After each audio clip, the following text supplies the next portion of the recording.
Pronto, pessoal. Então, a gente vai continuar com a nossa revisão das reservas, né, de capital. E aí a gente tinha visto, né, como que elas poderiam acontecer, como que elas poderiam ser geradas, né? E agora a gente vai estudar para onde que elas, o que a gente pode fazer com elas, né? O que a gente pode, como que a gente pode utilizar, né? Essas reservas de capital. Então, no artigo 200 da Lei 6.404, é colocado qual que deve ser a destinação das reservas de capital. Então, a primeira destinação, né, a primeira forma de utilização da reserva de capital é justamente a absorção de prejuízos, né? Então, a empresa, ela vai ter lá os prejuízos acumulados, né? E esses prejuízos acumulados, eles vão primeiro consumir todas as reservas de lucro, né? E após utilizar todas as reservas de lucro, esses prejuízos, então, eles passam a consumir as reservas de capital. A segunda destinação, né, das reservas de capital é para o resgate, né, que é quando a empresa ela retira, né, essas ações de circulação, ela vai lá e recompra essas ações, né, e o reembolso, né, que é quando a empresa, né, a sociedade, em condições especiais, ela reembolsa esse acionista, né. Então, o resgate, reembolso, né, a recompra de ações é a segunda possibilidade de uso das reservas de capital, né? Sendo o resgate quando a empresa retira e o reembolso quando a empresa paga, né, ao acionista, né, que deseja sair da sociedade, mas isso daí só acontece em condições bastante especiais, não é de qualquer jeito não, né? Porque no caso, para o acionista poder ser reembolsado, é necessário que haja aí modificações estruturais, né, no objeto da companhia, e esse acionista ele não concorda, né, com essas modificações, então ele pode ser aí reembolsado por um determinado valor estipulado previamente em assembleia. O resgate das partes beneficiárias, a gente viu na última aula, né, que as partes beneficiárias elas seriam títulos, né, que emitidos particularmente por sociedades anônimas de capital fechado, então é vetado, né, a SA de capital aberto emitir esses papéis, e esses papéis conferem ao seu titular, né, o direito de participar nos lucros, né, da companhia. Porém, é importante que a gente faça uma distinção, que essa participação nos lucros difere radicalmente dos dividendos, né? Então, essas participações no lucro são reduções do lucro que vão estar demonstradas na DRE. Então, a gente viu que existem 4 tipos de participações, que é a participação de empregados, de administradores, de debenturistas e de partes, né? Justamente essa que a gente está falando aqui. Então, quando a parte beneficiária ela é emitida, então a gente vai debitar o caixa, né, e credita a reserva de capital. Quando a gente vai pagar, né, vai resgatar essas partes, né, vai justamente restituir ao acionista, né, que fez esse investimento, né. Então, quando a gente vai devolver o dinheiro ao acionista, a gente vai fazer o movimento contrário, o movimento reverso, né? Então, no primeiro momento, quando a empresa recebe o dinheiro do acionista, no caso, vai debitar bancos e creditar reservas de capital. Quando a gente vai fazer o lançamento de devolutiva, né, que é o resgate, aí a gente vai, no caso, agora debitar essa reserva de capital e creditar bancos, né, porque a gente vai estar devolvendo dinheiro ao titular das partes. A quarta destinação é a mais comum, né, que a gente conhece, que é você pegar a reserva de capital e incorporá-la diretamente ao capital social, né? Então, a gente também tem essa alternativa de destinação, e essa é a mais comum, é a que a gente mais sabe, né, que a gente mais se lembra. E a última, porém não menos importante, né, a gente pode usar as reservas de capital para o pagamento de dividendo cumulativo, né? As ações preferenciais. Podem perceber aí que isso é uma prerrogativa de ações de acionistas preferenciais, né? Porque o acionista ordinário, ele não tem essa possibilidade, coitado, né? Mas os preferenciais, né, como eles têm preferências, né, como eles têm cláusulas específicas para o recebimento de dividendo, né? Dividendos fixos, dividendos mínimos, né? Então, as reservas de capital podem ser utilizadas para pagar esses dividendos, né? Vamos colocar, entre aspas, especiais, esses dividendos de cláusulas, né, especiais, que são conferidos aos acionistas preferenciais. Então, essa é a destinação das reservas, né, que está lá previsto na legislação. Deu para vocês entenderem, pessoal? Ou ainda vocês gostariam que eu explicasse melhor, explicasse mais alguma coisa? Ficou tudo bem? Deu tudo certinho? Tudo certo, professora. Tudo ok, professora. Tudo ok? E aí, agora, a gente vai para as reservas de lucro, né? Aí, as reservas de lucro são formadas, né, por apropriação dos lucros da companhia, são parcelas ou partes dos lucros, né, que a gente vai destinando, que a gente vai colocando aí naquelas caixinhas, né, vai guardando, né, vai acondicionando ali. E algumas dessas reservas, elas são obrigatórias, outras não, a gente vai conversar sobre isso. E caso ainda existam lucros, né, remanescentes, após a gente segregar para o pagamento dos dividendos, né, os dividendos obrigatórios, e ainda segregar para a destinação de reservas, então, se mesmo após a destinação dos dividendos, após a destinação das reservas de lucro, se ainda sobrar algum recurso, né, esses devem ser distribuídos como dividendos. Então, eu vou ter o lucro líquido, eu vou fazer a base de cálculo para poder pagar os dividendos, o famoso o dividendo obrigatório, né, o mínimo obrigatório. Vou destinar para as reservas de lucro, né, conforme estatuto. E se após eu fizer isso ainda sobrar, então a gente pega essa sobrinha, né, e como é que se diz? Distribui, né, como sendo dividendos, tá? Muito bem.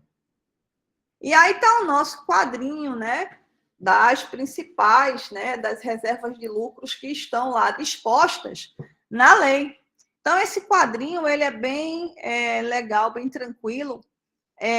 Na primeira coluna, a gente vai ter as reservas de lucro e os respectivos artigos da lei, né, da 6.404. Qual é a característica, né, dessas reservas de lucro? E se elas, ao serem constituídas, elas restringem a base de cálculo do dividendo mínimo obrigatório, né? Então, vamos para a primeira reserva de lucro, que é a reserva legal. Qual a característica da reserva legal? Alguém podia me ajudar, contribuir aí com seus conhecimentos? Então, o que é a reserva legal? Turminha?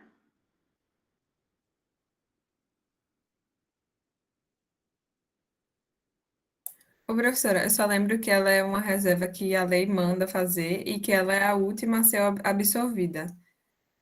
Eu só lembro disso. Exatamente, e está correta. A reserva legal, ela é uma reserva que ela na verdade, ela é a única, né, dentre todas, que ela é obrigada, por lei, pela Lei 6.404, a ser constituída. Por isso esse nome, né? Então, ela é a única reserva obrigatória, né? E por ser obrigatória, ela, ao ser constituída, ela reduz a base de cálculo dos dividendos, né? Então, a reserva legal, quando você constitui, quando você retira do lucro, né, os 5%, ela reduz, né? O valor dela reduz a base de cálculo, né? Então, eu vou pegar o lucro líquido, né, e vou tirar de cara ali a reserva legal, 5% do lucro líquido, que vai ser, então, constituída. Para que serve ali a reserva legal, pessoal? Qual que é a característica da reserva legal? Ela tem uma característica bem interessante. Qual que é?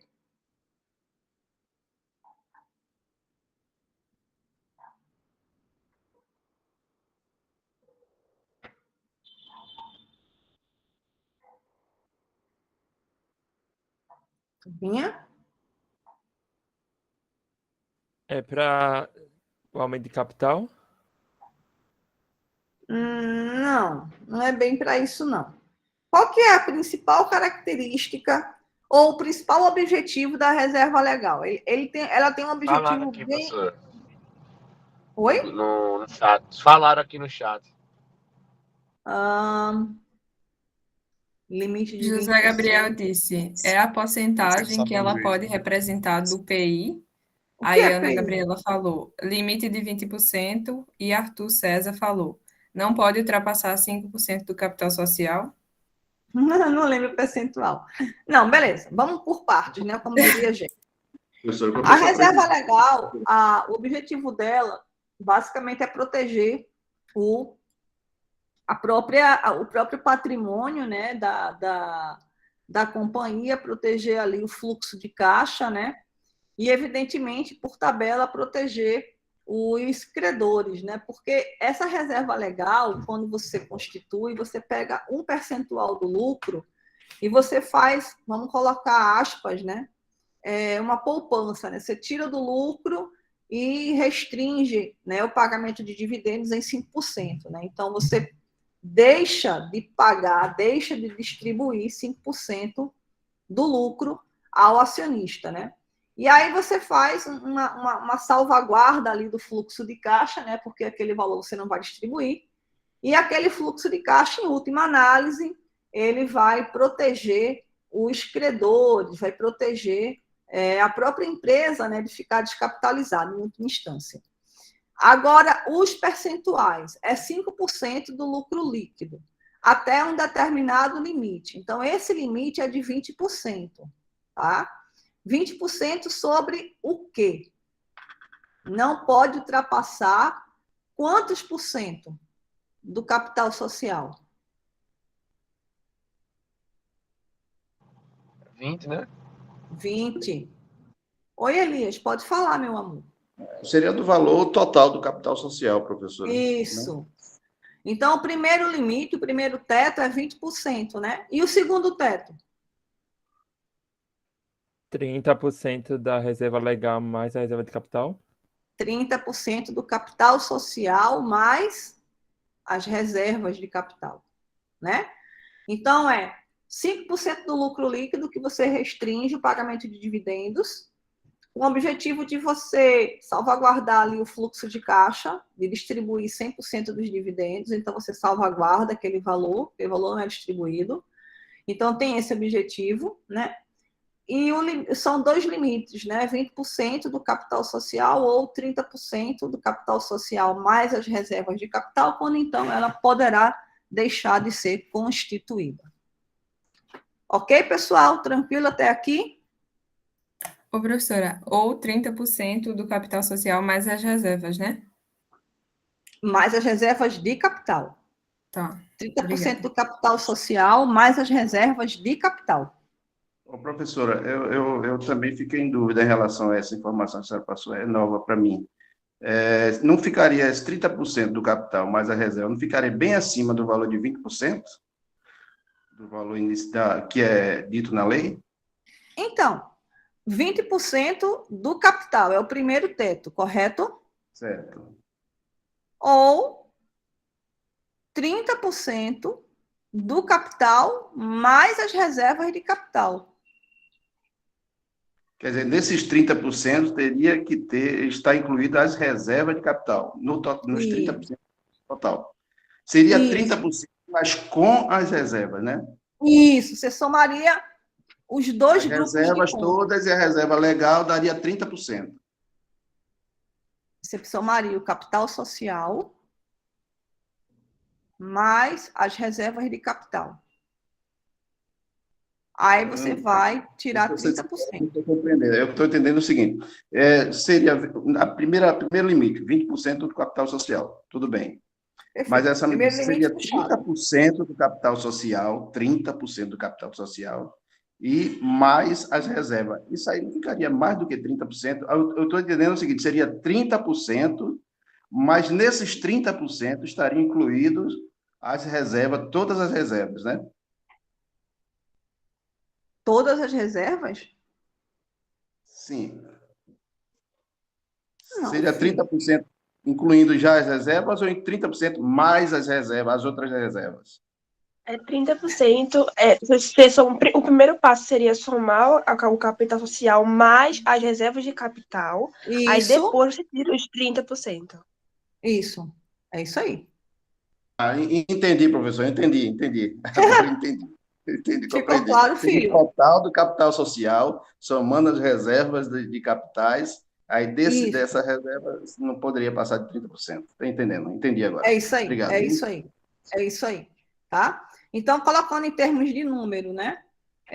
Sei lá, 10 mil reais é o capital, 5 mil reais são as reservas de capital. Então, daria 15 mil. Daí você tiraria daí os famosos 30%. Sobre 15 mil. Compreendi, Ficou claro, compreendi. filho? Ficou claro, isso. Tá? E aí você então teria esses dois tetos, né? Teria esses dois tetos. Ô, professora, é sobre o capital social realizado, né?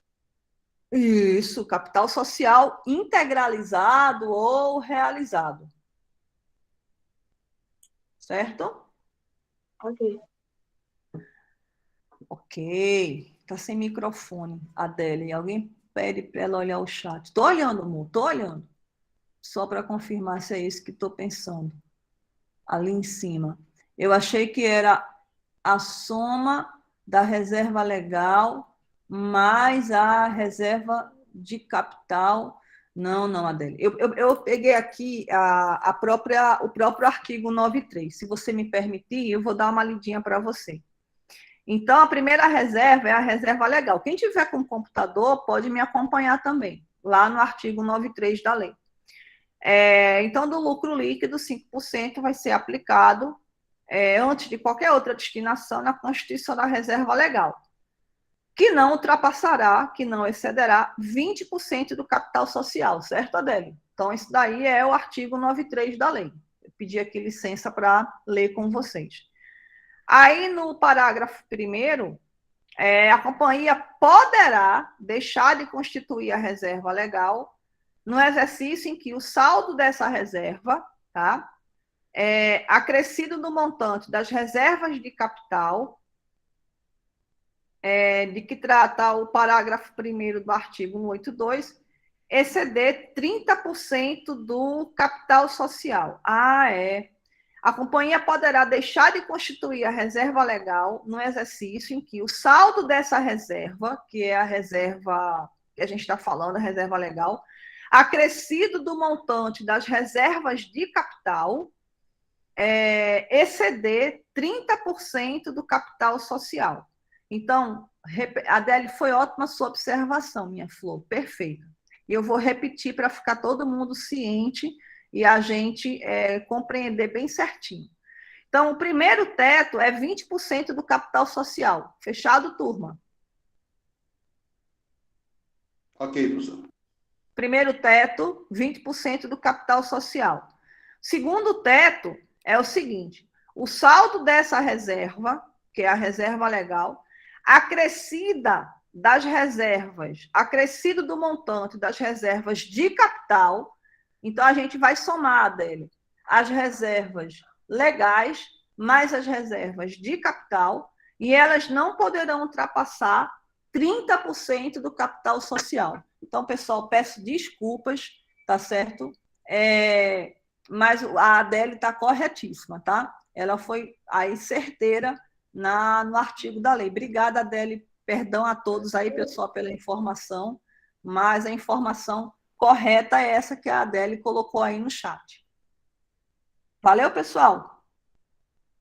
Beleza, professor. Show. Reserva estatutária. Para que serve aí a reserva estatutária? Ela é definida em estatuto, ela vai ter uma explicação, ela vai ter uma atribuição conferida no estatuto. Então, ela precisa ser previamente destinada no estatuto social, tá certo? Então, você não pode simplesmente pegar e constituir a reserva estatutária de qualquer jeito, não é assim. Ela tem que ter uma explicação. Isso daí tem que estar previamente definido no estatuto, tá? E ela não reduz a base de cálculo dos dividendos mínimos obrigatórios. Então, você, na verdade, ao constituir, né, você não pode utilizar este valor para restringir ou para reduzir o pagamento dos dividendos. Certinho, turma? Dúvidas? Tudo ok, professora. Contingência. O que vem a ser a contingência? Quem é que pode me ajudar sobre essa reserva?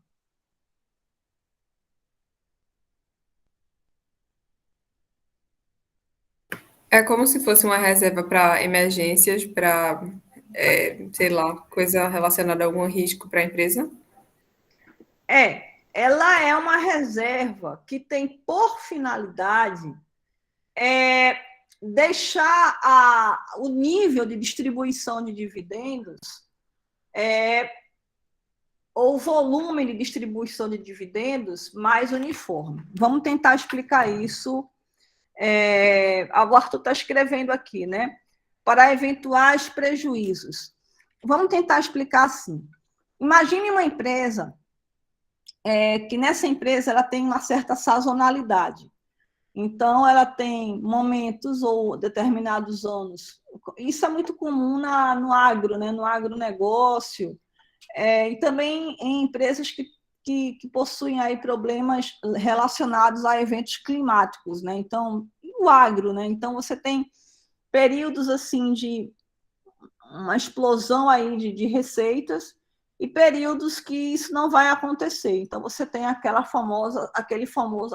instabilidade ou rotatividade. Você tem aquele ciclo, né? Ciclos muito bons e ciclos não tão bons assim. Isso já é mais ou menos previsto, né? Isso daí já é mais ou menos calculado. Eu vou dar um exemplo que vocês vão entender facinho. Empresas que trabalham com distribuição de água e tratamento do esgoto sanitário são empresas que são concessionárias, né? São as concessionárias de abastecimento de água. Então, evidentemente, essas empresas que trabalham com abastecimento de água, elas dependem muito de uma coisa chamada chuva, né? Porque se chove, os mananciais ficam repletos e você consegue distribuir a água, né? Tratar e distribuir. Se não chove, é o famoso danou-se, né? Danou-se porque não tem água, vai distribuir o quê que não tem? Então, essas empresas, elas trabalham com o fator climático. Então, quando tem chuva, ok, quando não tem chuva, é bronca. A questão das chuvas é relativamente previsível, relativamente, porque você tem mais ou menos, né, como saber como é que vai ser o próximo ano em questão de estiagens, secas, né? Não é aquela coisa assim precisa, mas você tem algo aí de previsibilidade. Então, você imagine que uma determinada empresa, né, concessionária de serviços aí de distribuição de água e tratamento de esgotamento sanitário, ela teve aí períodos pretéritos aí, né, num passado recente, farta, né, chuvas fartas, né, os mananciais cheios, e aí água à vontade para tratar e distribuir, faturamento alto. Porém, chega um determinado final de ano, que ela vai fechar o balanço, então ela tem já esses estudos, né, que indicam que o próximo ano vai ser um ano de vacas magras, né, que você vai ter aí uma forte estiagem. Aí, o que essa empresa deveria fazer? Ela contingencia, né, esse lucro, isto é, ela vai gerar lucro, ela vai ter lucro, porque esse ano foi top, então, assim, faturou para chuchu, mas existem fortes evidências de que o próximo ano não vai ser tão bom assim. Então, vai haver aí uma contingência de água. Então, ela faz o quê? Aí, tecnicamente, ela iria fazer o quê? Ela iria pegar todo aquele lucrão que ela teve e ela iria distribuir para os acionistas. Ela vai, vrum, né? Distribui para os acionistas. Como é provável, né? É relativamente provável que o próximo ano não tenha tanta chuva, ela contingencia. Então, ela pega parte desse lucro que ela ia, né, parte desse resultado, né, muito bom, que iria se transformar em base de cálculo para dividendos, ela contingencia, entendeu?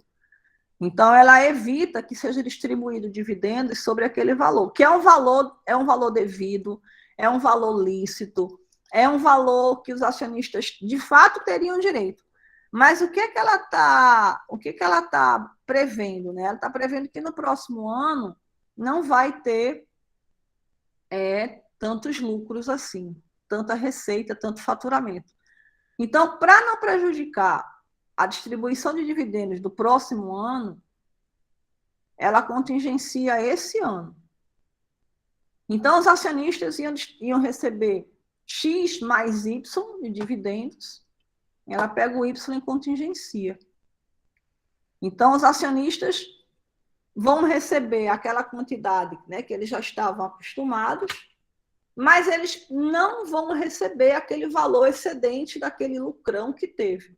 Ela guarda, ela contingencia. Quando é no outro ano, né, se por acaso realmente a empresa ela tiver a tal da estiagem, né, então o que vai acontecer? Os dividendos, o lucro vai ser realmente menor, como previsto, né, vai ficar lá embaixo, e os dividendos idem, né? Então, como ela tinha contingenciado no ano anterior, então nesse ano agora ela pode distribuir, né? Porque em tudo que ela não distribuiu no ano anterior, ela também protegeu o fluxo de caixa. Se ela fez o dever de casa direitinho, aquele dinheiro está, entre aspas, contingenciado. Então, ela pega e para não permitir ou evitar que os acionistas no ano seguinte tenham uma distribuição de dividendos baixíssima, né? Porque não teve faturamento, porque não teve chuva. Então, ela vai lá e distribui, né, aqueles dividendos que foram contingenciados no ano anterior. Se por acaso não for possível, né, porque não tem fluxo de caixa para distribuir, né, os dividendos que foram contingenciados, ela espera para que haja aí né, que se saia desse período de crise, de seca, e aí depois ela pega aquele lucro que tinha sido contingenciado e devolve para o acionista. Então, moral da história, a reserva de contingência, ela contingencia hoje, mas depois, quando aquele evento terminar, ela devolve. Isso não é para séculos sem fim, não, tá? Ela contingencia agora e devolve em algum momento, tá?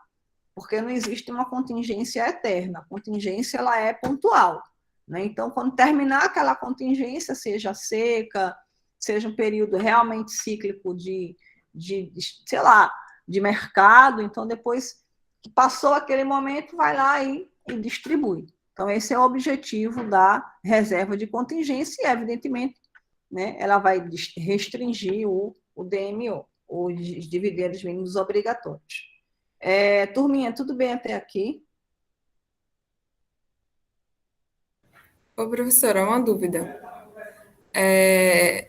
Ativos contingentes e passivos contingentes também tem mais ou menos esse aspecto de sei lá, de se guardar para depois, não sei. É mais ou menos essa lógica ou não? Não tem nada a ver? Não. O passivo contingente, É diferente das reservas, né? Porque o passivo, ele é uma obrigação derivada de um evento passado. Então, o passivo, as contingências passivas, elas derivam de algo que já aconteceu, né? Então, o fato gerador já aconteceu. As reservas de contingência, elas têm uma natureza futura, então é algo que ainda não aconteceu, que está sendo previsto e que você vai tentar se proteger ou tentar proteger o fluxo de caixa da empresa desse evento provável futuro. Então, o passivo contingente, ou as contingências passivas, são obrigações presentes, né, derivado de um evento que já aconteceu e que é provável que haja uma saída de caixa. Então, você tem essa contingência aí, tá? No caso, não é nem provável, é possível, né? E a reserva de contingência, ela tem uma característica de futuro, prospectivo, assim como também o ativo, né?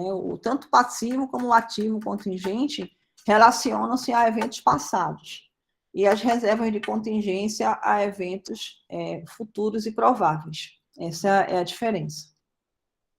Beleza? Ok, professora. Turminha, ficou claro para vocês a reserva de contingência? Ficou tranquilo? Deu para todo mundo dar uma revisada? Sim, professora. E a de incentivo fiscal, o que seria ela? Qual que é a característica dela?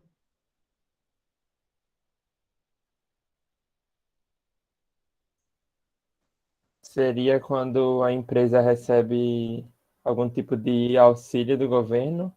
Isso está ligado, está relacionado aí com subvenções e E tem a redução de imposto, alguma coisa assim. então, a subvenção é um auxílio, né, que é dado pelo governo federal, municipal ou estadual para uma empresa, né? E esse auxílio ele tem características aí mais sociais, mais amplas, né? De gerar emprego, gerar renda, interiorizar o crescimento econômico, enfim. Então,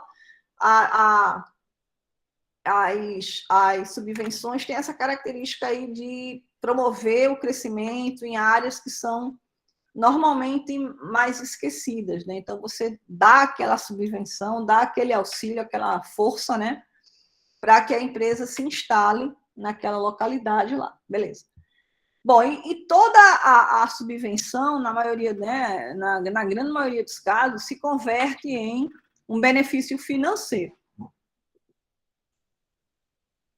Então, a subvenção, ela tem essa característica, ela se converte em um benefício financeiro. E esse benefício, né, seja um pagamento a menor de um imposto, seja um não pagamento, ou qualquer outro tipo de subvenção, você vai ter uma receita, né? Então, toda subvenção governamental traz em si, ou consigo, né, o reconhecimento de uma receita. Aí, por ser uma receita, isso vai transitar pelo resultado, né?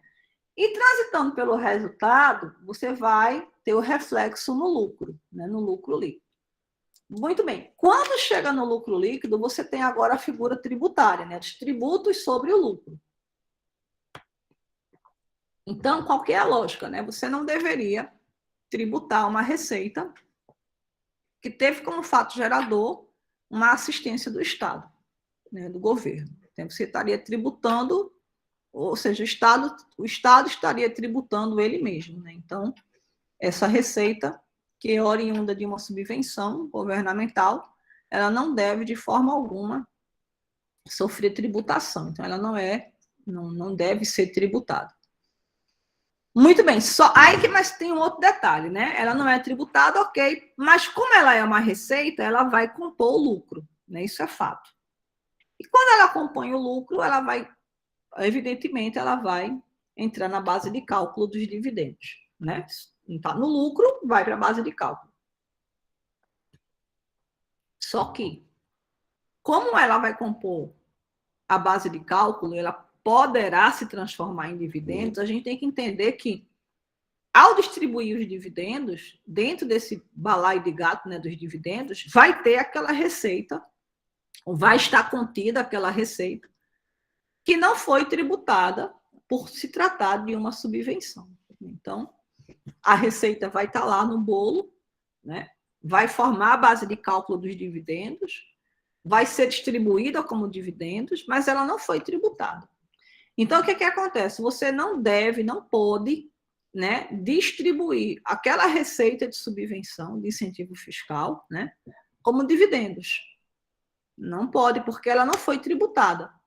Então, para evitar que isso ocorra, você vai lá e tira ela de cena. Então, você cria uma reserva de incentivo fiscal para evitar que ela seja distribuída. E por que ela não pode ser distribuída? Porque ela não foi tributada. O objetivo dela não é, de forma alguma, promover o aumento dos dividendos dos acionistas. Então, essa receita ela tem uma característica bem particular, tá? Então, ela não deve ser distribuída como dividendos, ela deve ficar lá guardadinha, né, dentro do PL, até que ela possa ser, então, a posteriori destinada, né? Então, para você utilizar a reserva de incentivo fiscal, você tem que prestar atenção em muitos pontos, né? Para distribuir dividendos é complicado, tem algumas que realmente não podem ser distribuídas como dividendos, não podem. Outras até que dá para distribuir, mas você tem que tributar, porque ela não foi tributada, então você tem que passar pelo crivo da tributação. Outras realmente não podem de jeito nenhum ser distribuídas como dividendos, só podem integralizar o capital. E ao integralizar o capital tem que ficar claro que ações, né, fazem parte desse... Porque quando você integraliza o capital social, você vai emitir ou vai constituir novas ações, né, sobre essa reserva aí. Então, essas ações também têm um caráter aí especial, elas não podem se transformar em... Você não pode vendê-las, você não pode... Enfim, então tem uma série de características sobre essa reserva, né, que você precisa prestar bem atenção. O meu conselho é deixar ela eternamente lá no patrimônio líquido como reserva. Deixa lá, não mexe, porque ela é uma reserva cheia de nó pelas costas, bastante complicada. Pode integralizar o capital? Pode, poder pode, mas você não pode restituir esse capital aos sócios, porque você vai estar pegando essa reserva e entregando ela ao acionista, e isso não pode acontecer. E, evidentemente, né, quando você constitui essa reserva, a gente já sabe, você vai restringir o pagamento de dividendos. Você não pode distribuir dividendos sobre o valor do incentivo fiscal. Turminha, beleza?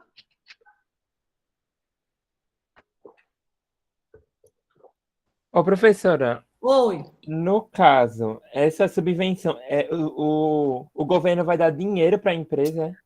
Não, velho, não é dinheiro, não. É assim. Imagine que a empresa tem subvenção fiscal, que é o incentivo fiscal, que é o mais comum. Aí você tem lá diversos tipos de incentivo. O mais comum é de CMS, tá? Aí a empresa te dá um incentivo fiscal, né, de CMS de 90%. Aí você tinha lá para pagar R$1.000 de ICMS. Então, ICMS é pagar R$1.000. Só que como você é subsidiado, e se você tiver um subsídio de 90%, você vai pagar quanto? R$100, né? Entendeu? Aí você não tem lá o passivo de R$1.000, você só vai pagar 100. Aí você debita o passivo e credita uma receita, que é justamente a receita de incentivo fiscal. Só que essa receita ela não pode ser tributada, entendeu? Aí você constitui a reserva justamente para que você não distribua esses R$900 como dividendos, porque ela não é tributada. Essa receita ela é não tributada. Deu para entender, Entendi. amor? Então, no caso, ela vai crescendo. Ô, professora, um exemplo de Eternamente. incentivo fiscal seria Entendi. Oi, Flor, diga lá. um exemplo de incentivo fiscal seria o benefício da Sudene. Uhum. Benefício da Sudene, Sudan, ICMS, ISS. A senhora pode repetir, professora, a explicação do que é? Posso. É o seguinte, o governo federal, municipal, estadual concedem subvenções às empresas para que elas fiquem lá naqueles municípios, naqueles estados, para que elas criem raízes, ou que elas se dirijam a essas localidades. Então, é a famosa guerra, né, de incentivo fiscal. E aí, o que acontece?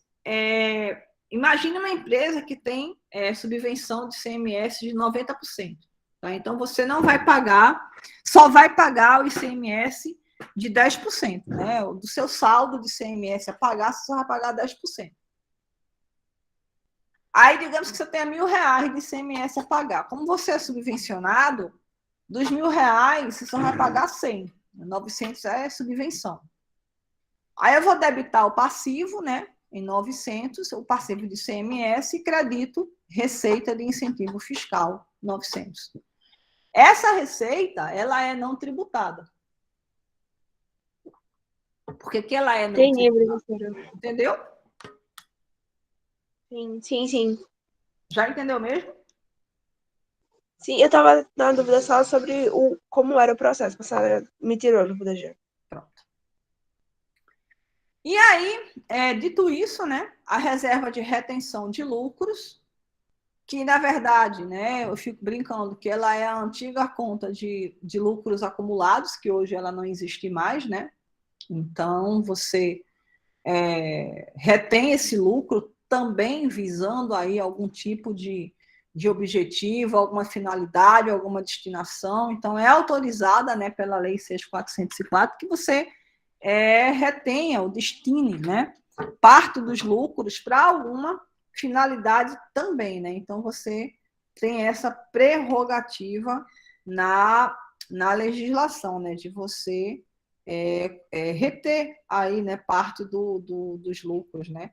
Agora, isso tem que passar pela Assembleia, né, para deliberar sobre essa parcela do lucro, né, que vai ser aí retida. E aí eu estou aqui dando uma olhadinha na lei, e ela no artigo 96, ela diz o seguinte, né, que a Assembleia Geral poderá, por proposta dos órgãos da administração, deliberar, reter parcela do lucro líquido do exercício prevista em orçamento, né, por ela previamente aprovado. Então, isso era o que eu queria lembrar para falar para vocês. Então, para que você faça a constituição dessa reserva de retenção de lucros, isso tem que estar previamente aprovado em orçamento. Então, não é também de qualquer jeito que você vai constituir essa reserva, não. Isso tem que estar previamente autorizada no orçamento da companhia, tá? Então, a reserva estatutária tem que estar previamente autorizada no estatuto e a de retenção de lucros está previamente autorizada no orçamento de capital da companhia, tá? E ela não restringe os dividendos mínimos obrigatórios. Turminha, deu para entender a reserva de retenção de lucros? Ficou claro para vocês? Sim, professora. Sim, professora. Graças a Deus. E aí a última, né? O último dos moicanos, que é a reserva de lucros a realizar. Quem é que pode me ajudar a entender essa reserva de lucros a realizar?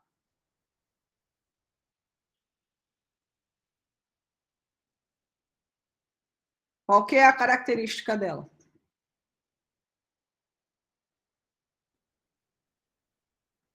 Ela deixa de lançar os dividendos, né, por ter receitas que não foram realizadas ainda, né? Você poderia me dar um exemplo de uma receita que poderia servir de base para essa reserva? A MEP, equivalência A patrimonial. receita por equivalência patrimonial. Então, a empresa reconheceu aquela receita, né?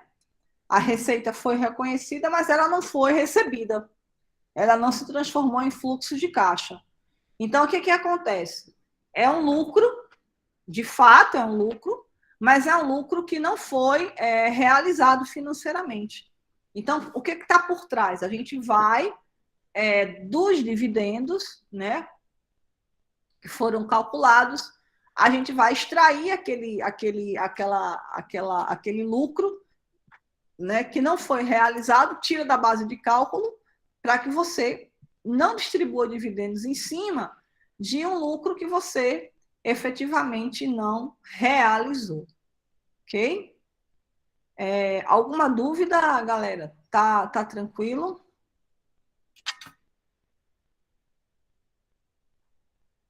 Sim, professora.